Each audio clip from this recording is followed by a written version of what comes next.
Welcome to the BlackBald Podcast, where we tackle the topics that matter most. I'm black, he's bald, and we are BlackBald, baby. Now let's get it. Yeah, man. How's the week going so far for you? So far, so good, brother. So far, so good. Can't complain. Can't complain. Sounds like your typical black man. after a long week of being a father, working, being a partner and everything like that. Exactly. Everything's good, man. Everything's good. Exactly. You don't want to know the real details. You want to hear that shit. Bro, so I want to talk, why we chose to do YouTube. I think it's a good opportunity for us, but I want to kind of get your opinion too. We talked about it last week. You're enjoying this whole process of podcasting, YouTube, and everything like that. What's your thought process right now? And what got you to say yes? Because you're someone that anti-social media and everything like that. So what got you to say yes on like a podcast? Man, honestly, I'm gonna be real with y'all. Carl's the one that was the mastermind and was like, let's do it. And I was over here like, I don't know. I'm all apprehensive, trying to stay in the shadows. But what got me, I was just like, fuck it, let's do it. Like, let's see what happens. And then we did the first one, and it was like, okay, this is dope. This is a way to get our creative juices flowing, get the creativity out, and and just talk shit with my brother and straight up and have fun. Like, what's funny is like, I was talking to my barber, right? And yes, I do have a barber. Don't laugh at me. I gotta get the beard right, all right, y'all. Don't bald niggas need love too. Anyway, I was talking to my barber, and I was like, what you do for fun? He was like, man, nothing really, like, what I'm saying? And it's like, and I remember you asking me that thing before, like, what do you do for fun and that type of thing. And it was like, what do I do for fun? Like, what do us, black, bald fathers, husbands, what do we do? Nothing. What we do for fun? Exactly. So, this is a fun, creative outlet for us to just, get it out, get it all out. What about you, bro? What made you even, made the thought pop into your mind? I think it's the same thing, man. I think going into YouTube and why most people create YouTube is just another project and a side project that you do that's fun. How often can you say as adults, not even as a man, but like as adults, that like, I just have a fun project that I like to do, right? I like to have conversation, like me and you talk, right? But even it doesn't seem scripted, right? It's more of a natural conversation that me and you would have if we're at a game out, right? Just catching up with each other too. Right. And so, and then not only that too, like to give back, I think you get to a certain age where you just want to give back. And for us, it's like, we're not making money. We're not charging. It's just like, I just want to talk. I want to talk about good topics. I want to have fun. I want to be unfiltered. And I think that's where YouTube allows you, that's what YouTube allows you to be and allows you to do. It's just like, talk about different topics, talk about how you feel, talk about, what you want to be, right? And also to connect with people around the world, right? I think YouTube gives you that. So I think that was the main reason. I was just like, man, this is gonna be fun. Having conversations with you too, like that's not stressful. That's something that we can do on a regular, right? And then also too, like you never know where it's gonna lead you in regards to like the potential, the growth opportunities and everything else. So I'm definitely excited about it. And then, my creative self, on the creative side, the media side, like I'm enjoying learning more about the YouTube algorithm. I'm enjoying, that's the nerd stuff, bro. That's the nerd stuff that, my technology and techie self, I'm like, I enjoy it, man. I enjoyed that, learning that process, seeing the algorithm, seeing the engagement, the organic stuff behind the scenes, and seeing where we can kind of get to. And that's huge. Yeah, I like it. You happy? What? No, you said why YouTube? Same, like I said, I think like YouTube. One, I me, I'm a podcast head. That's pretty much all I watch. I don't even watch TV. I'm just podcast after podcast. And so, why not join the arena and do our own thing? And something you said too, like YouTube now, man, it's its own podcast platform. You know what I mean? Like back in the day, and people still listen to like Apple, right? The music and Spotify and stuff like that. But also if I don't want to have these different technologies, I can just pop on a camera, talk, and I have a podcast, right? And people like us, we're going to just put it on low quality so we can just hear it as we're driving. And all of a sudden, you have a podcast. And so it's definitely made it very easy to start a podcast. It's definitely made it easy to be able to talk about different topics and content, and also to get found too, and also to network with other people. So that's definitely awesome, about the whole podcasting and just YouTube as a whole. So, but outside of the fun stuff, bro, let's dive into let's dive into just some fun topics, man. Some things that came across my feed this week. So number one, man, Will Smith and Jada living together after the side piece has been seen. I think it's her side piece. Fellas, I'm gonna start with Mo first and foremost. Like, how do you feel about that? And like, what would be, and this is, unfiltered, this is unfiltered. Our women watch these podcasts too, our wives, and like, no judgment. All right, I just want us to talk. You are Will Smith, you're in a situation, like, what does that look like for you? First of all, hold on, I got questions, bro. I got questions. Is this a new boo? Because I remember back in the day was like August Alsina or something he was tapping that, right, or something back in the day. So this is another one? Let's just assume. I'm not sure because, like, I try not to go too deep in searching, but let's just say it's a new one, right? And let's say it's the old one too. I want both scenarios because I'm gonna give you both the scenarios too. Okay. And you said, so clearly that you said they still living together. They're still married. Are they still married? I don't.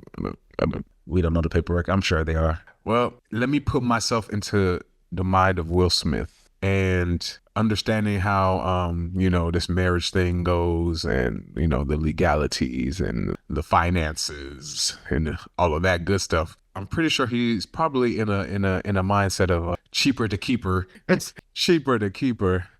And okay, that's fine. Do your thing. I'll do my thing, but you ain't getting half, bitch. Like, I think that's kind of what's happening there. I mean, that's all I could think of. That, like, why would you stay in that situation? I mean, you're talking in that tax bracket, the money that he got. I'm sure it's like, all right, cool. You do your thing. I do my thing. You got August Alsina. I got Margot Robbie or whoever, actress, whatever actress, whatever, Yeah, I agree, man. I think at that level, it's like, and not only that, man, marriage is what you make it, right? And I think as two individuals, they may have an agreement that works for them, right? And they may have an agreement that works for them to where it's like, it's still respectable. I love you, you love me. But also to, like, bro, like, marriage is, as we've seen, is all unique in its own, right? So that may work for them to where they still physically attracted to each other. They also attracted to other people. You know what I mean? And that's it's with that wealth, like you said, it's you happy, I'm happy, the kids are happy. Don't change it if it's not broken, right? And and it takes to get to that level. I definitely feel like it takes a whole nother level of maturity by two individuals, and also like being able to balance emotions like jealousy and stuff like that. But I think it's more power to them. I mean, what are they, like 20 years probably plus deep in the game? I mean, I'm sure it's more than that. You know what I mean? So, you're right. I mean, I'm not going to judge. We don't know the details of like you said, their arrangement, their situation and all that good stuff. But I mean, maybe that's just, we 20 years deep in the game. I need a side piece. You need a side piece. Go get you your little own, your sugar daddy. Yeah, straight up. My goodness, man. No judgment. No judgment. That's like I said, if that works, and if they're happy and everyone is on the same page, and their kid, I think their kids are grown now, pretty much. So, I mean, the damage is done. Obviously, they're kids, but they could do what they want now. They living their best life. Yeah, and everyone is successful, so you can't really tell them anything, regardless. You can't.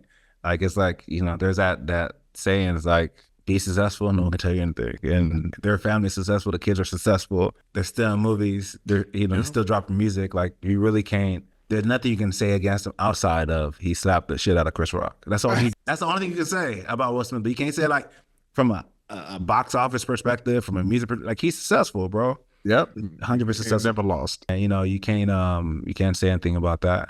So anything you want to add on to that? I mean, we'll leave it alone. Well, no, here's what I'll say. I mean, it could be worse. Definitely. It could be worse. I mean, it's Hollywood. I mean, there's weirder, much crazier shit going on behind closed doors that we don't even know about, right? The Diddy, obviously. But everyone want to talk about Diddy, but what about the Weinsteins? Yeah. What about the Epsteins and all the Steins out there? I just think it's interesting that there's a lot of talk about Diddy. I turn on the TV. I know you got a smart TV, a Roku TV or something, a Fire TV, and every time I pop it on, it's like it's a new documentary, Diddy the Monster, Diddy Monsters Ball, Diddy the Diddler, whatever, all this shit. Yeah. I'm like, man, there's a lot of Diddy documentaries. Yeah. Like, I don't remember all these Epstein documentaries. I don't remember it, and I don't remember. The Weinstein, the Me Too. He was groping everybody and doing all this, and our president, you can grab him by the pussy. So what are we really talking about? I 100% agree with you. I've never seen any of the other stuff. And I do feel like when it's artists, it's plastered. It's like a drag session, right? It's crazy. It's almost like a systemic thing, like, oh, this was your icon. We're going to drag this person through the mud as long as we can drag them through the line. And we're not going to create one documentary. We're going to create a 10-part documentary. And that's definitely, it's tough, man. It's sad to see. But the nature of the beast, man, unfortunately. And I don't agree with it. I think there should be the same amount of backstory when it comes to any other ethnicity, not just Black artists. You know what I mean? That's a thing, right? With Diddy's, like, and I haven't watched them, but I see it all over the place. Yeah, I see it all over the place. So yeah, I don't even remember seeing. Johnny Depp. They came out with one, but it's like they didn't come out with multiple. They didn't come out with multiple, so it's what it is. It's definitely what it is. It's like TMZ got one, and then I think HBO. Then there's this network, that network. Like, all y'all got a different Diddy document. So yeah, y'all got all this information. Y'all the FBI apparently. Like, why didn't y'all arrest this man 10 years ago? What the hell? Y'all got all these documentaries. Like, trying to drag it. Right? It's interesting to me, but it's interesting. It seems like a black witch hunt, if you will. Yeah. I think weren't you telling me like they were trying to bring LeBron and Jay-Z into it too now? LeBron, all this? Jay-Z. It's crazy enough. I think it's Kendrick said it, sometimes it's easier with just one, than it is with multiple. But I think what's happening right now is that anyone of status, these multi-million, billion-dollar, like, the easiest way to break them or break the culture, let's just call it that, is to break the people at the top.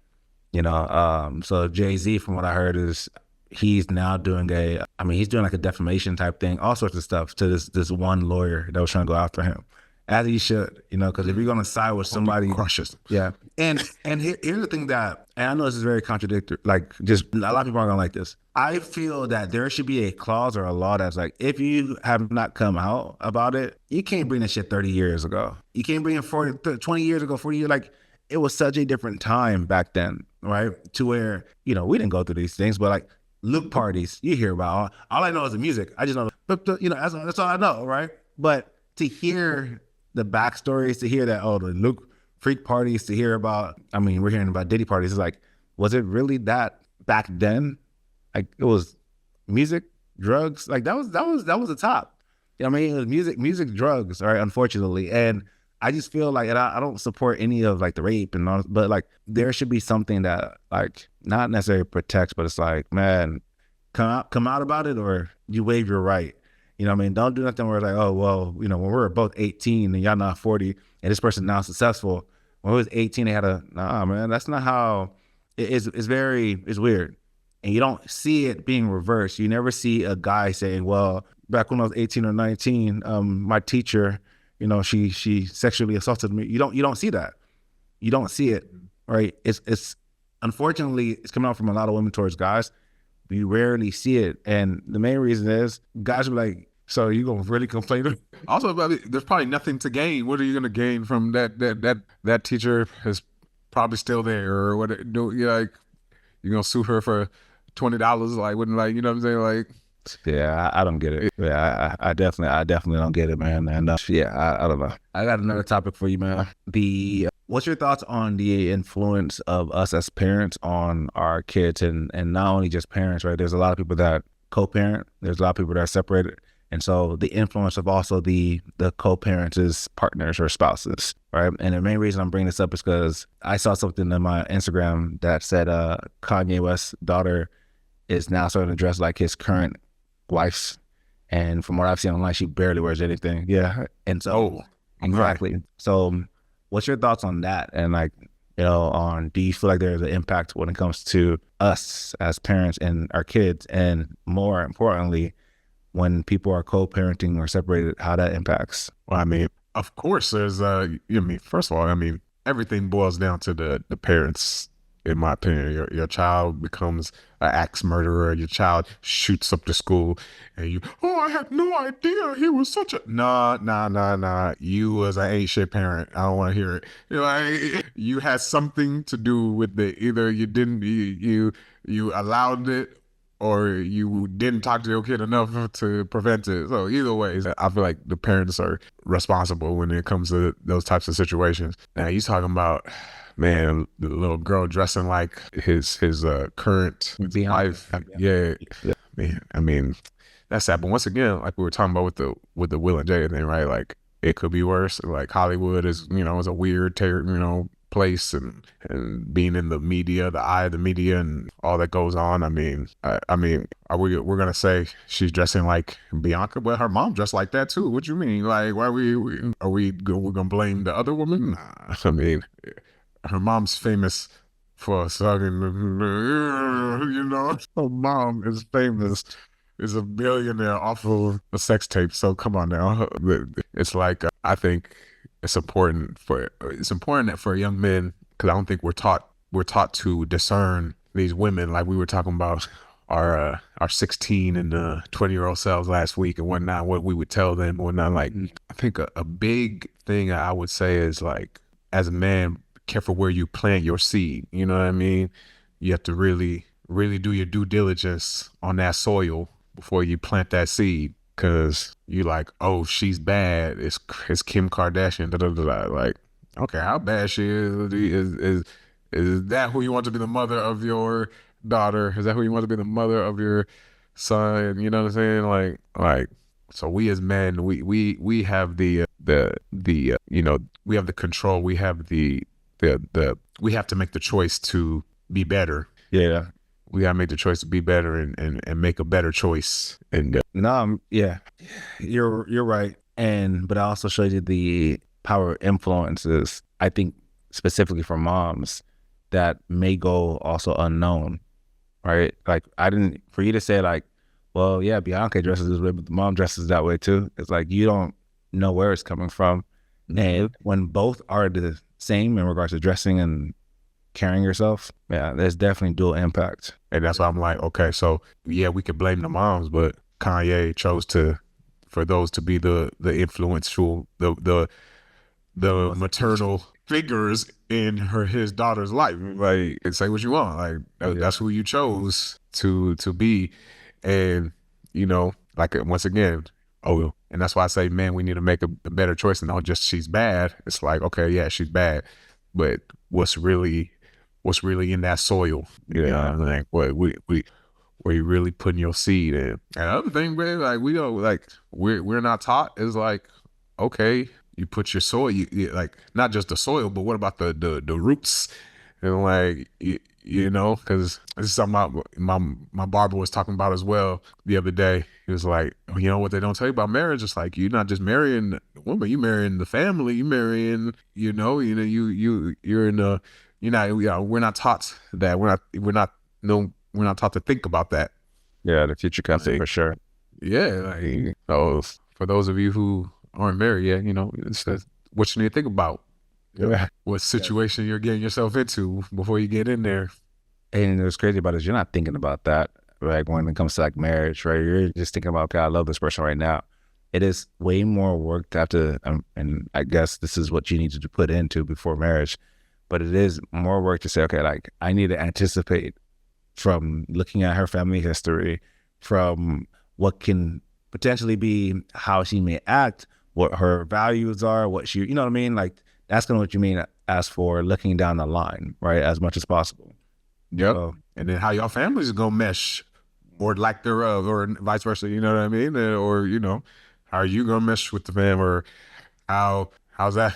How do you fit into the family? Do they, all these things? It says, once again, the soil, Yeah. and like we're not taught to really look into that before planting the seed. We just, get money, get it in, and then you're like, why is my daughter dressing like my wife? No, definitely. And even something you just said right now, man, like I think it's getting better now, but I think early on, like men didn't know how to communicate. I think it's a skill that we're learning as a society now on slowing things down, communicating. And I think it's from a technically a negative response that came from our parents, our fathers, that now we're trying to instill into our kids, right? I think the generation of work, and not necessarily interact with your kids as men, I think that was like 2 generations ago, 2 generations ago, right? Whereas now you have a lot of us men that actually want to be involved, right? Want to communicate, want to teach our sons, right, how to communicate, how to slow down.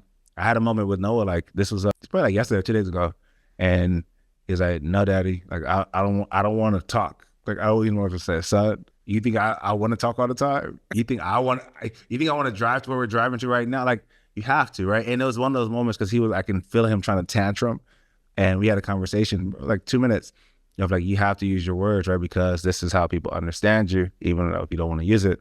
And I was like, take a deep breath. And then he talked, he communicated, right? But that's something that like, no, I don't remember my dad slowing down from that perspective. It was just, he was working. He was busy, he was trying to grind, he was trying to provide for his family, right? I'll make sure that his kids can stay in a private school.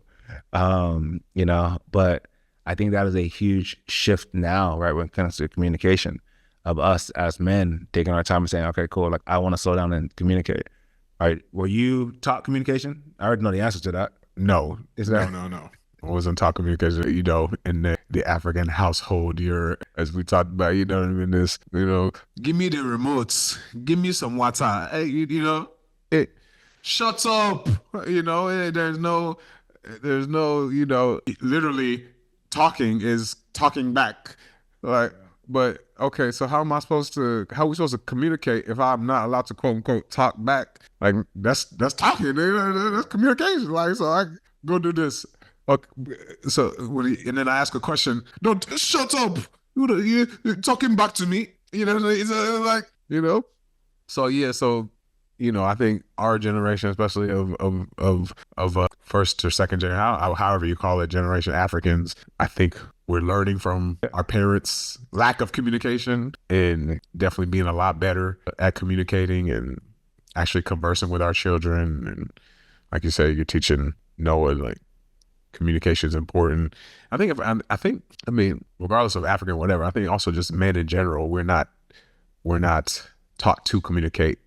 Like women come out the womb just, you know what I'm saying? Just like they're just communicators off the rip, and then we have to be taught to communicate, or even be told that it's allowed for us to communicate, right? Because mainly you're just supposed to be stoic and not say shit, not express yourself. So I think we're breaking that mold a little bit. Do a better job of communicating. Definitely, man. Communicating how you feel and also just communicating how to get through it. I think that's definitely important. And I think it's going to make our kids stronger, just knowing how to adapt with things versus internalizing, anger, just anger, Yeah. Like for me, growing up, my dad wasn't around, so I was, mainly raised by my mom. And when you single mom household, whatever, and mom's is mainly working, I was working to provide. So he's like, yeah, you really do communicate. And like I said, then there's the African hierarchy of like, don't talk, And so now I'm very much like, I'm be involved as a dad as much as I can, as much as possible. We're communicating, we're doing something on a daily basis. Because it's crazy. I saw something on the internet somewhere that was like, oh, you get 19 years with your kids. The first 18, obviously, they're in your house. You're with them for 18 years. And then that last year is spread out over the rest of your life. Yeah. And so, it's sad when you look at it from that perspective of like, damn, like how, like as an adult, how often do you really see your parents and really have like quality time with your parents and really, you know what I mean? Like what you think about that? No, I agree. I mean, looking back at it too, like, I mean, and honestly, well, we went off to college too. Most people are local, to their parents, but definitely, once you get out of high school and head off to college, man, you start making decisions on your own, living life on your own, having your own group of friends too, and you come home a little bit less and less. So that's definitely a strong quote, and it's something I believe. So all the habits have to be instilled within those first 18 years, 19 years, right? As much as possible. I mean, sooner than that. But Yeah. I 100% agree with you. Looking back at it, like once I went off to college, it just wasn't as frequent. And if you really combine it, I'm sure it's more, give and take still, but I get the concept, right? It's like, really On average. 18, 18 years, and some people don't come back. They don't move back home. Exactly. So those are the same things that, I mean, that is a powerful message and statement for sure. And it really makes you look at it if you are living with your parents or you still can see them and cherish it, appreciate it. Yeah. And also too, as well, raising kids, cherish it, appreciate it. Like I think, man, like even like, you remember me sharing a story of like, and Mac was going through this process too. Like I'm like, it's easy when the boys stay in their room. And then when they get out that crib that first time, like, damn, they figured out how to get out this crib, man, and open up doors at any time. And so we also went through this phase of like, in a sense, room training Noah, right? Trying to get him comfortable, like staying in his own bed versus, mom and daddy's bed. And, but it's times now where I'm looking at him like, man, I missed that time. You know what I mean? So there's sometimes like, I'm like, hey, come lay in the bed real quick. You know what I mean? Because I know at some point we're going to be out of this phase. Right. Exactly. So I'm still trying to be better, like not at nighttime, but like midday, come lay down, or even like, I'll be the big kid that I am and just go and like wake him up and jump in his bed.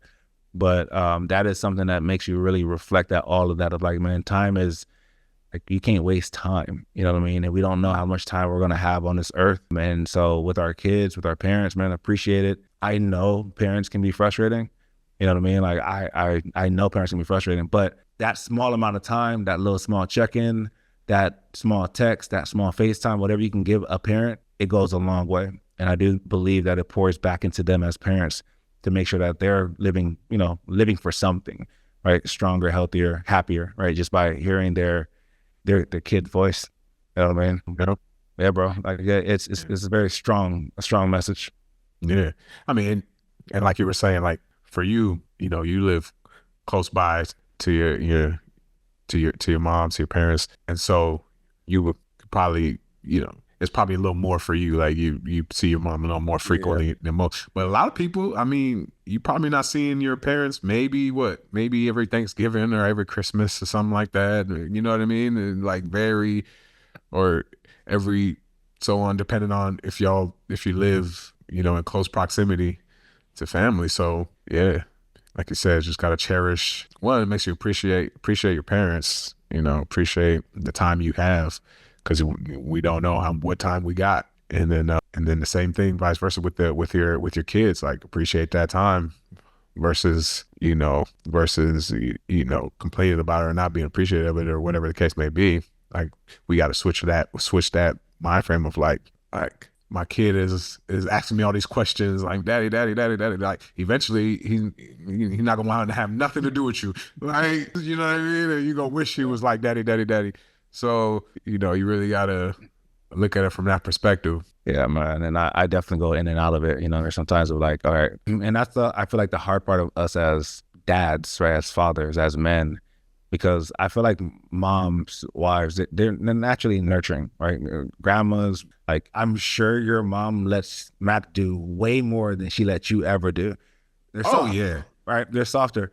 Whereas dads and grandpas, they don't like, you better tell him stop doing that. Like we're always, I won't even say stern, but we're always like in that mode of like teaching. I'm gonna call it teaching more so than everything else, right? I need to teach you how to be stronger. I need to teach you how to protect yourself. I need to teach you how not to fall, right? things like that. And it's a fine balance because once again, you can easily lose track of, damn, this small amount of time. All right, cool. I'm having to teach him right now, and I may be getting frustrated that he's not getting it, but I'm also understanding like, okay, this is a milestone. So I remember to celebrate those milestones. Right. And so what I'm trying to say, bro, is like, it is a fine line as a man, as a father, right? Of, I need to be disciplinarian, but I also need to embrace this time that we have. Yeah. Because you also have to get him to level up and mature a lot sooner, right? Since we have Black boys, right? We need to get them to see things differently, respond to things differently. They can't be a certain way, right? And you almost you're in the fine balance of like taking away that childhood and also like having to educate them on like what's real. You know what I mean? Yeah. And it's a tough balance, man, as a dad, you know, and sometimes you have to really force yourself to, you know what? I'm not here to teach you anything. I'm just here to sit with you and just, you know, watch your cartoons, right? Or whatever it is. So yeah, and I think we, like you said, we get into this teaching mode, but we could do a better job. Right? I'll speak for myself. Again, could do a better job of just letting the kids be kids for as long as they can. You know what I mean? Because, you know, that's we all wish we could go back to that time and be a kid again, right? You all wish we could just go back to that time where you're a kid, you're just full of joy and wonder and no responsibility and imagination and all this good stuff. And it's like, we as adults try to make them grow up, like, because we're thinking about, okay, we got to get them ready for it, like, but like, I mean, yeah, like, just let them be kids. Obviously we got to correct, they need to be corrected and educated and things of that nature when they're doing wrong or whatnot, but we also got to like let them be kids, you know. I mean, let them live a little bit, like put ourselves in their shoes.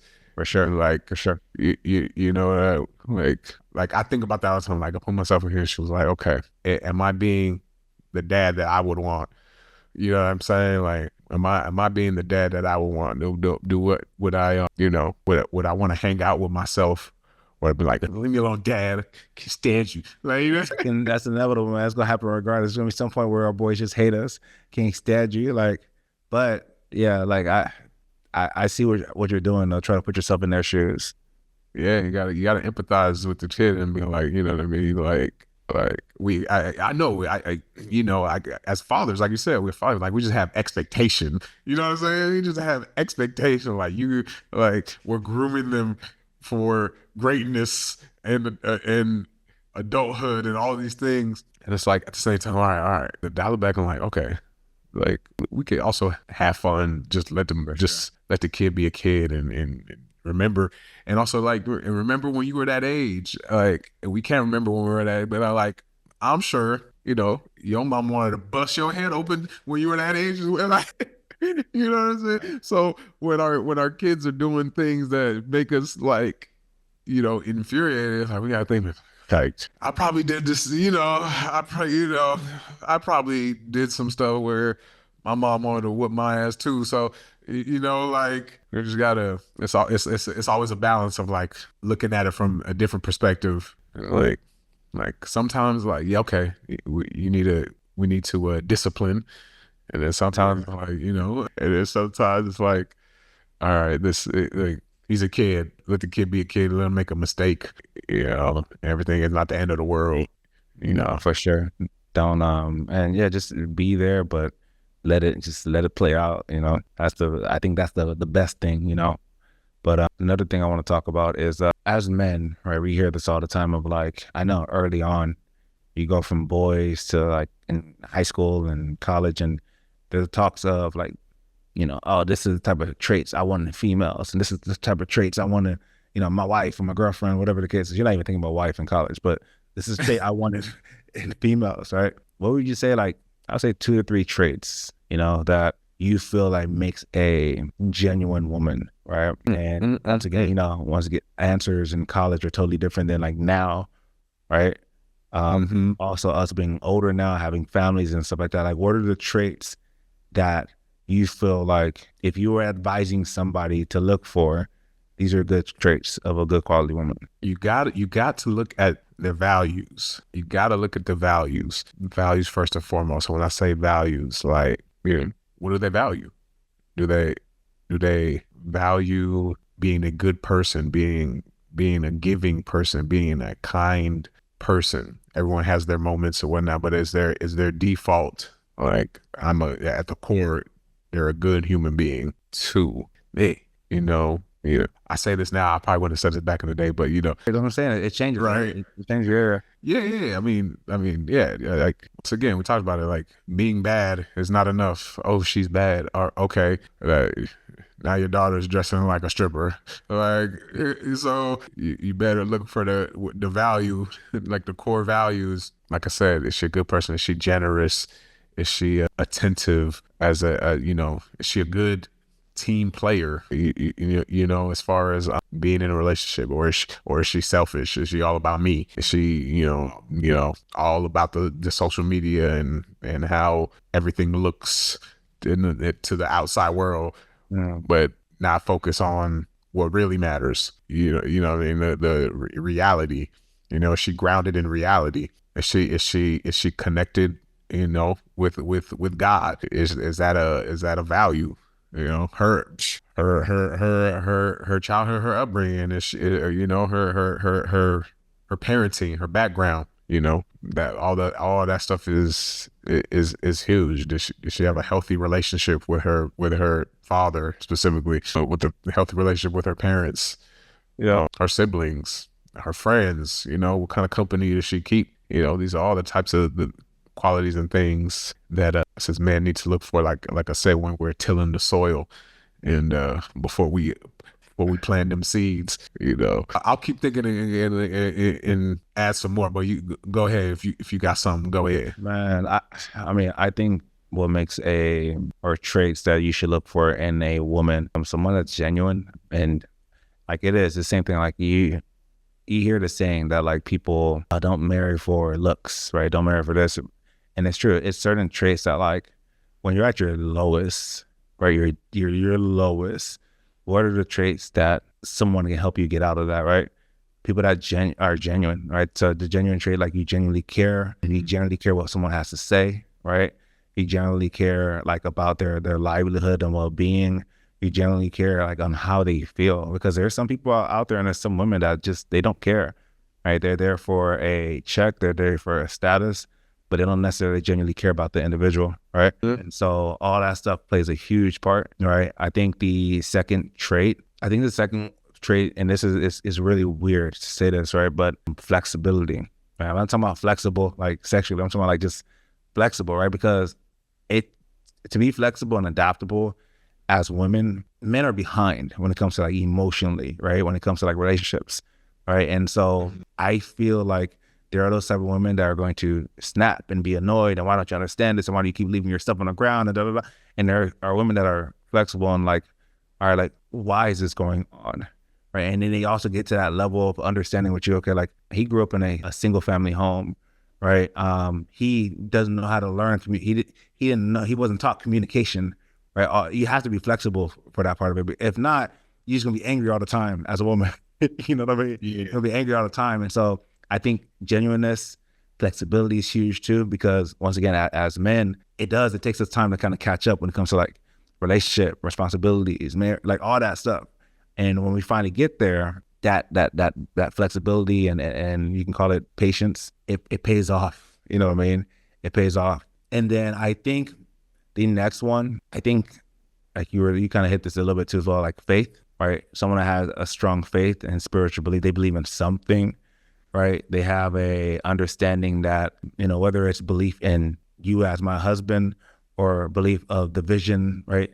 That faith and belief goes hand in hand. You need someone, and you want someone that, is going to support you, right? And not saying that every decision is going to be, you know what, I want to build this business and I need $100,000 loan. No, I'm just saying that like women that actually trust and believe their husbands and follow the lead of their husbands, I think it's a small population, right? Especially in this generation we're in now, where like everyone wants their own, everyone wants to be independent.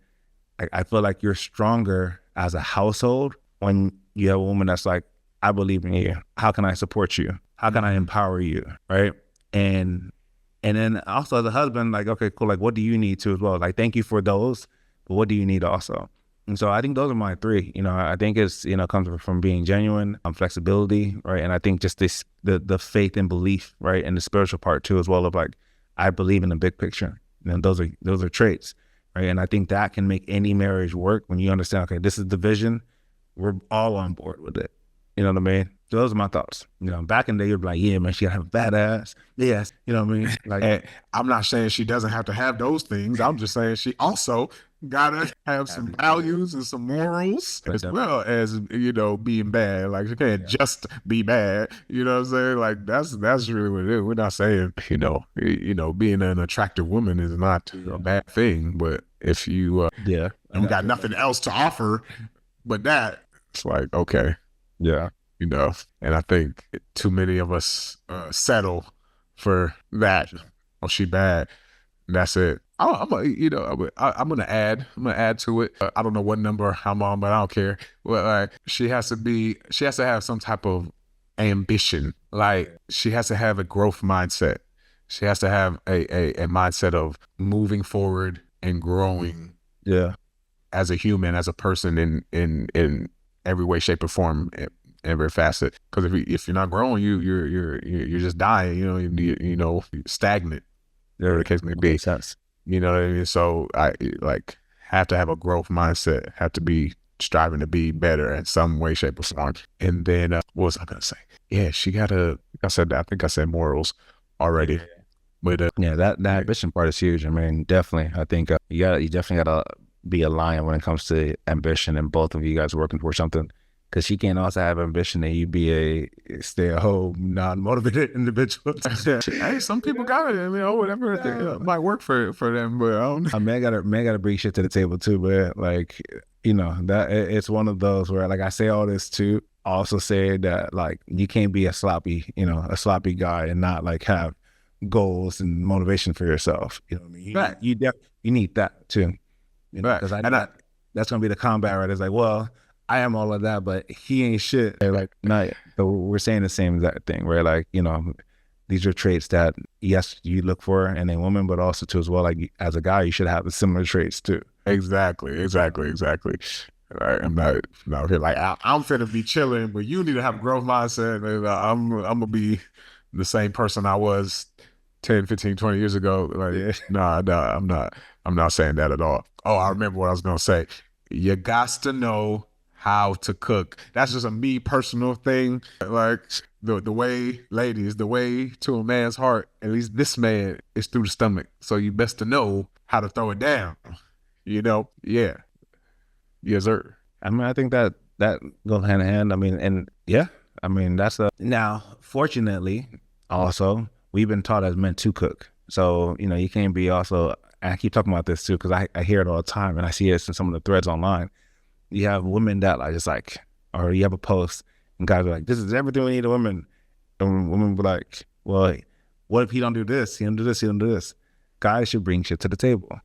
You know what I'm saying? Like something, but I agree with you. Having a woman that can cook and throw down, that does a lot, makes things a lot easier. I mean, I like to see these threads because these women say these things, but who are these men that don't bring nothing to the table that even get a woman?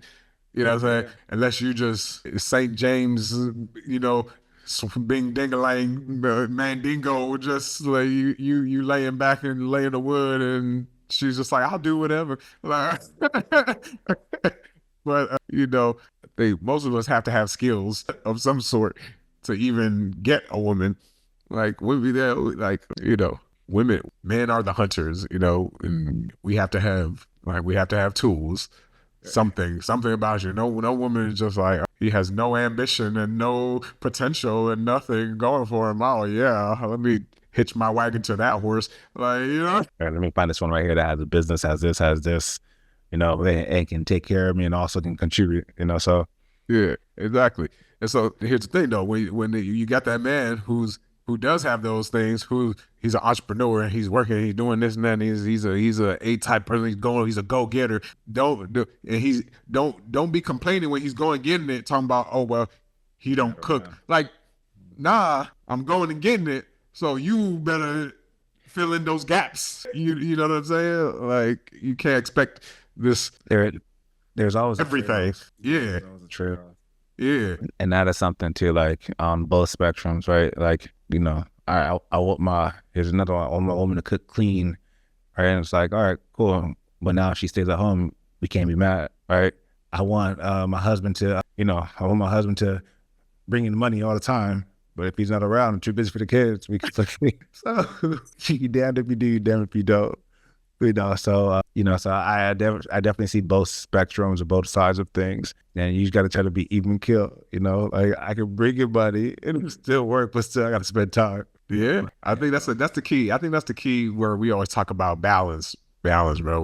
We always talk about balance. It's a key where there's these ultra successful men, people who will tell you like, oh, there's no such thing as balance. You have to be all into your craft to really succeed, da da da da. And yes, I think you do have to be into your craft and succeed and do all those things. But also I do believe there are men who have figured out how to do both, how to be successful. And maybe we're not going to be the most uber successful, but still successful enough.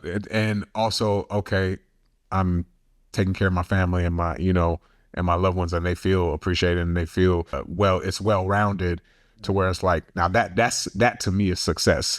Success to me, if it's just, oh, I'm grinding, I'm getting this money, and later down the line, oh, my kids hate me, I'm divorced now, my health isn't good, you know what I'm saying? How is that successful? Okay, you got money, but is that really success? You know what I'm saying? To me, to be successful, I want you got to hit all the pillars, health, wealth, faith, family, you gotta hit them all.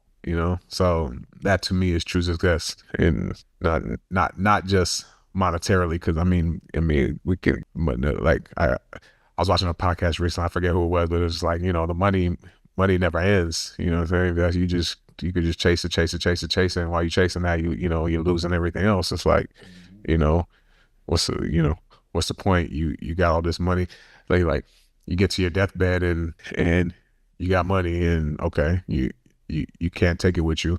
You can't take it with you. Did you build your relationships with your family? You know what I mean? Are you proud of your relationships with your friends, your siblings, or whatever the case may be? Like the relationships, that's what really matters at the end of the day when it's all said and done. And then, did you live a fulfilled life? You know what I mean? Or did you help people? Did you give back? And not just like, I made all this money. Yeah. Like I think success needs to encompass all those things, and I think it's doable. I think it's possible. I think we've been programmed as a society to think it's not. It's like, I have to, as a man specifically, I have to go get money, succeed, blah blah blah. But it's like, you step back and really look at life from a bigger picture. It's like, what actually is success? You know what I'm saying? Yeah, no, I agree. Man, that's everything I got. Anything else you want to touch on today? I think we did that thing. All right, you know how to take us out, man. Hey, ladies and gentlemen, if you like what you heard, if you don't like what you heard, shoot, still like, subscribe, and tune in next week. We are BlackBald. Don't forget to like, subscribe, share. We appreciate y'all. I'm black, he's bald, and we are BlackBald, baby. Let's get it.